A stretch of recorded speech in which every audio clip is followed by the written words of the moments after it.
What's up guys, my name is Anthony and in today's video I'm going to be giving you guys a Portimao track guide. If you're new to the channel and you've never seen my track guides, I usually go through a slow, more detailed lap of the circuit, and then towards the end I will show you a faster lap so that you can see how to tackle the track in real time. Also, for you guys who are new, make sure to go to the comments down below and look at the pinned comment, because that's where my baseline spreadsheet of setups are sitting. A few tracks are still within the time trial setup range, but a lot of the setups have changed to more race-based setups, so feel free to use those at any given point and they will update as time goes along. Also, make sure to comment below how much time you were able to shave off thanks to this track guide, and the last thing that I ask for is to leave a like if you do learn from this video. So let's get straight into the detailed hot lap and then we'll move on to the faster hot lap.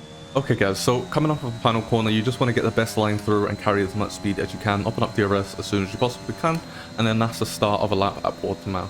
So coming up to the first corner now, this corner is very difficult because if you carry too much speed in, then you're going to end up understeering, you're going to end up invalidating your laps or getting yourself some warnings. So what I tend to do is I'll be in 8th gear coming into it. In time trial, there's this little weird thing where if you go too far out, you'll actually get an invalidation by hitting a wall. I don't think that occurs when you're doing a normal lap in like GP mode or online. But anyways, coming up to the 50-meter board, around about the 75-meter point, I would say, I start to brake. I usually use about 50% of the brakes and shift down into 6th gear and just hold on to the brakes until you get roughly close to the apex. And then as you hit the apex, that's when you want to start carrying the speed through. Try not to understeer into this section here so that you invalidate your lap.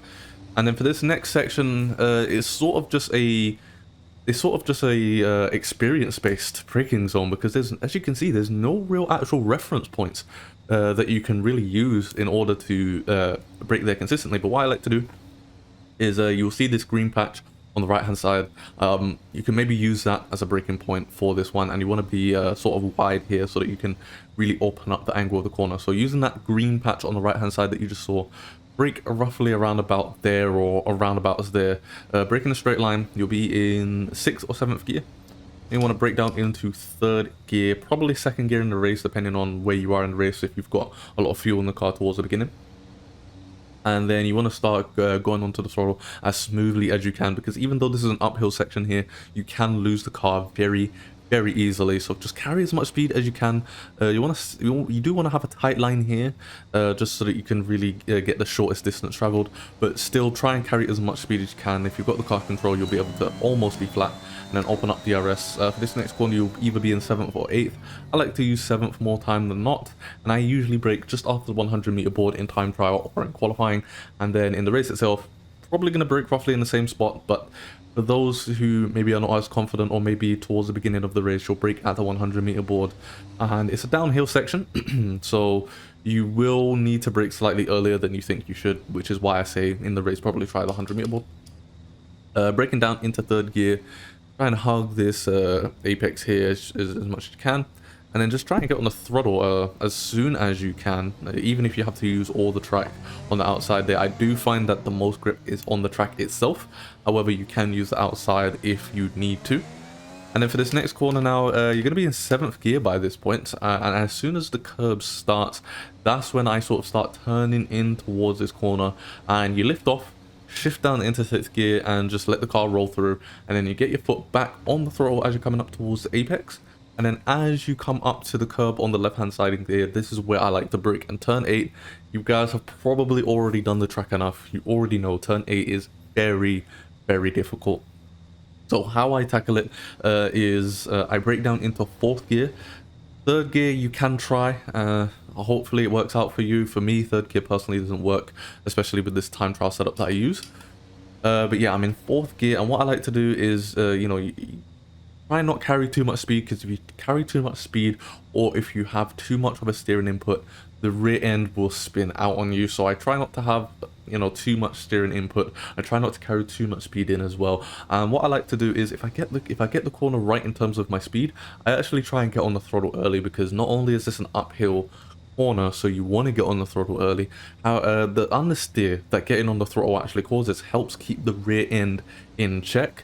So yeah, you'll see in the hot lap once we actually get to that section, I get on the throttle quite early here, and I just try to manage the car smoothly through the section. Very easy to lose the car here.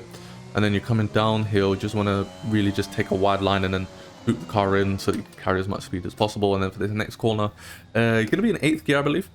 And then just before this Visit Portugal sign that you see on the left hand side here, just before it, or just as you're coming up to it, that's when you want to start braking. Usually I think it's about maybe 75% on brakes. Brake down into 5th or 4th gear. I usually use 4th here, but I have seen some people use 5th. And then just try and hug this curb as much as you can. Get on the throttle as soon as you can. And you have to be super smooth here because you're going downhill. Very easy to lose the back end of the car here. And then shortest distance travel, so you want to hug that curb. And then coming up to this next corner. Yeah, I think you're going to be in 6th gear, I think. Yeah, 6th gear. And then just as you're coming up to this white line here, I usually don't brake as late as where the car is placed right now. I usually brake about 5-10 meters further back, but as you're coming up to this white line, that's when you want to brake. Use the outside curbing here because it gives you the widest angle going into the corner, so you can carry the most speed possible. You're gonna shift down into 3rd here. 3rd works best for me because it allows me to get the car rotated with this setup, so that's what I use. And then shift up to 4th just to minimize the wheel spin, get that traction. And then as you're coming up to this corner now, this corner is very difficult because it starts out with understeer and then goes to oversteer so quickly. So just as you pass the beginning of the curbing here, that's when I brake, downshift into 3rd gear, try and hug this inside curbing as much as you can, and then just get on the power as smoothly as you possibly can without getting any oversteer.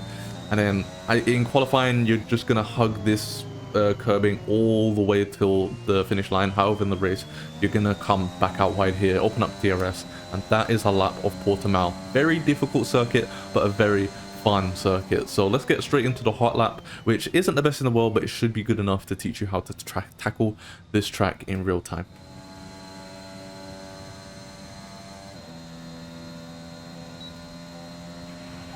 Okay, the time last lap was a 1:16.2.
So yeah, as you can see, the hot lap itself wasn't exactly the best in the world. However, I feel as if it was decent enough to show you how to tackle this lap in real time. So go out there, go into GP mode, go into online mode, start practicing, and hopefully you'll end up being quicker than me in no time thanks to the more detailed guide around the track. So if you did learn from this video, make sure to leave a like on the video and also hit that subscribe button if you're new and you want to check out more of these. I do have a playlist that will be coming up towards the end of the video, so make sure to click that and it will give you access to all the track guides that I've made up to this point, and I'll catch you guys in my next video.